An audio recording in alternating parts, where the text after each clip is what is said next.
When the two schools came together as one at the beginning of Term 3, learning units got together to form a combined vision and a set of values using the quality approach. We all had to get to know each other and start to develop new relationships with new children and teachers.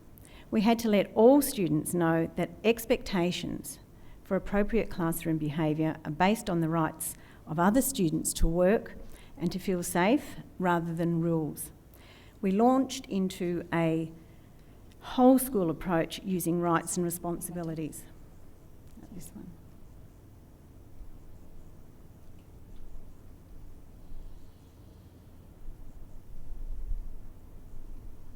Okay. You all right now? Just press it. This year, a welfare team of one full-time and part-time teacher and an ES discuss a student's exit from class. A room was set aside for the students who needed to be exited from the classroom and where they could go once they were exited. Time out wasn't to be seen as a punishment.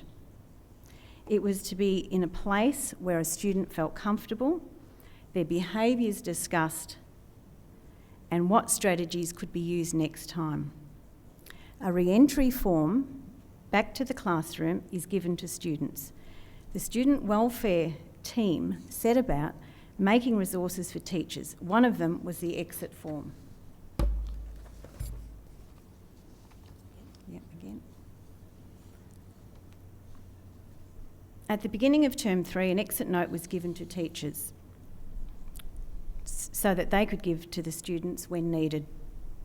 The exit note is a revised and user-friendly version of Raymond's exit questionnaire. There are 5 points to tick about why they are asked to leave the classroom. I distracted others from their work. I made other people feel unsafe. I argued with the teacher. I hurt the feelings of others and I ignored instructions from the teacher. 3 further points after the discussion in the welfare room include: I feel ready to go back to the class. I need more thinking time. I would like to discuss this issue with my teacher.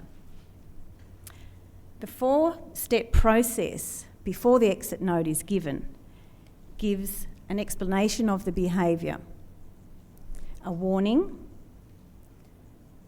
and then there is a removal from the group, and then the student re-enters back into the classroom when they feel they are ready to do so.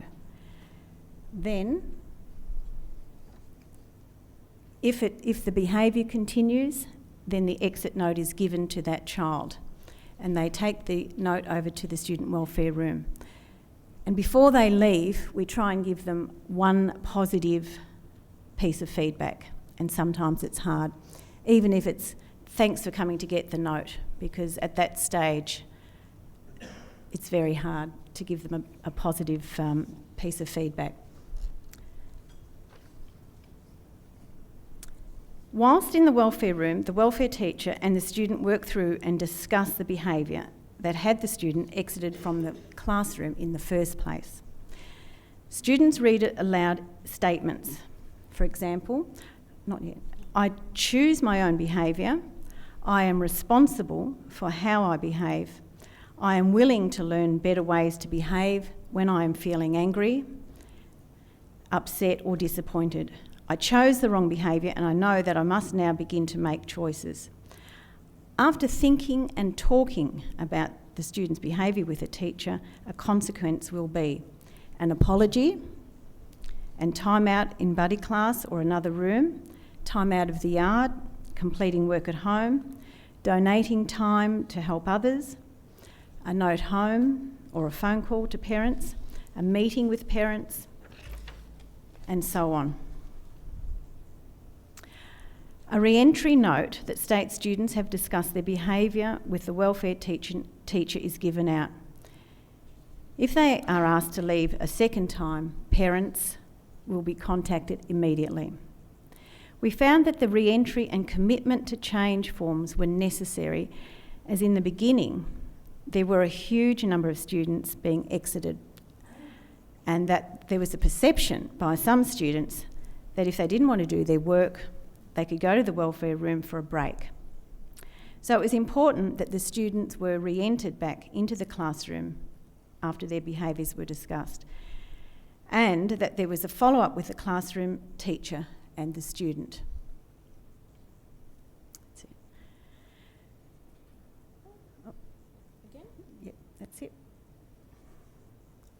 Probably should have had that earlier. Yeah. Sorry.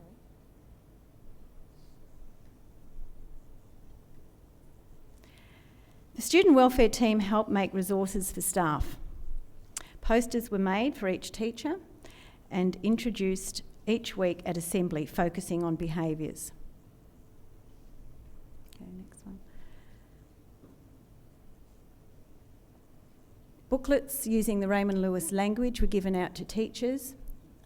A competition was held for the learning and safety visual symbols. Posters were made, and yard duty form incident booklets were made. That's it. And one more. That's it. Oh, and the dialogue cards were given out to teachers too, to keep close to hand, so that they could just pull them out and give some positive feedback when they thought necessary. And the game, and that's on the next one. At a staff PD, small groups are formed to play this game with dice encounters that encouraged the use of Raymond Lewis language. And the teachers would have to agree or disagree and say why and where and how it fits in with Raymond Lewis philosophy. For example, if they threw the dice and the counter landed on name the behaviour, not the child, the teacher would have to talk about that and how they did it in their classroom. Some other examples from the game were, I can develop a good relationship with even the most difficult student by, and they would have to complete that statement. Language sets the tone in a classroom. What language do you model, consciously or unconsciously? This put teachers on the spot, but it got them talking and justifying their responses and their reasons. It was one of those getting out of your comfort zone activities. Again, sorry. I've got some examples here if you'd like to have a look at them, Ray. Right, next one, yep. Okay, posters were displayed around the school. We use friendly body language, we use friendly words. And the behaviours that show personal responsibility, these are displayed in the multipurpose room, in corridors and in every classroom. Okay, thank you. That's it, keep going. One of Raymond's recommendations from his visit was to display visual symbols of the rights to learn and the rights to be safe in the classroom and in the yard. It helps students who are visual learners, and they are easy to spot and you can point to them quite easily. That's it.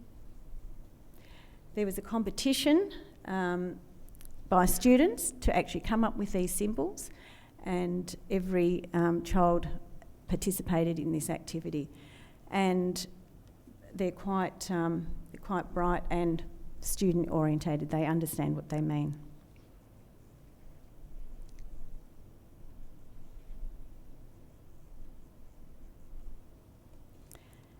In the junior grade, students drew pictures of what some of the rights and behaviours were, and they were displayed around the school.